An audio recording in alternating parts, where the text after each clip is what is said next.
Queridos amigos, estamos iniciando nuestra jornada en este miércoles 25 de marzo. Ya estamos, queridos amigos, hoy celebrando especialmente 25 de marzo, nada más y nada menos que el día de la anunciación del ángel Gabar, el fuerza de Dios, el Espíritu de Dios, el Ruaj que engendra y viene en medio de nosotros nada más y nada menos que el Salvador.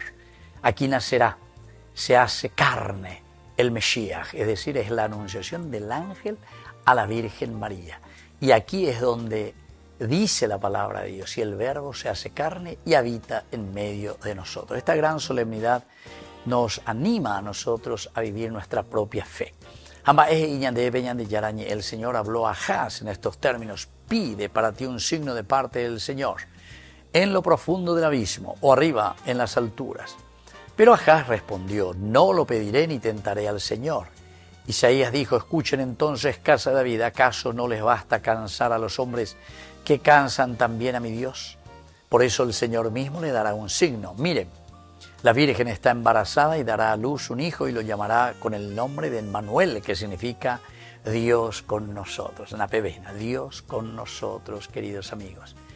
De ella es signo, señal. Este día de Yara, o me de posibilidad, o me de permiso.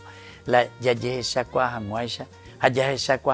que el Señor actúa en nuestra carne. Eso significa, actúa en nuestra historia. Los sucesos sucedidos sucesivamente, la sucesión sucesiva de los tiempos, ya es como la definición de nuestra propia historia. A veces yo que fuera a ver la ñandeña hindú a través del profeta Isaías, pide una señal. Hayandese yo que fuera justamente Dayayeruesei. Pero, ¿qué significa que no queremos pedir, queridos amigos? Porque tantas veces ñande Yayerue signos, pero que son signos superficiales.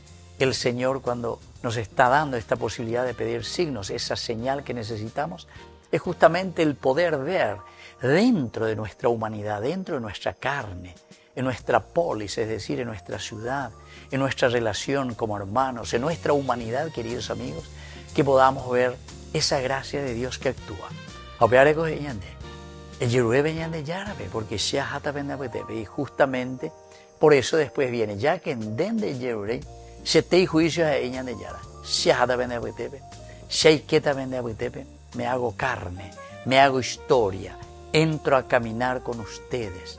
Y eso es lo que nosotros tenemos, queridos amigos, en este tiempo en que celebramos nada más y nada menos, queridos amigos, que la encarnación. Dios que se hace presencia, Dios que camina con nosotros, pero con una finalidad. Cuando dice aquí Dios con nosotros, quiere decir que Dios nos ayuda a que nosotros nos demos cuenta de nuestra propia historia, de nuestra propia realidad. Que Dios actúa en nuestra propia carne, es decir, que Dios actúa en nuestra propia historia. Que la bendición de Dios descienda sobre ustedes, el Padre y el Hijo y el Espíritu Santo. Amén.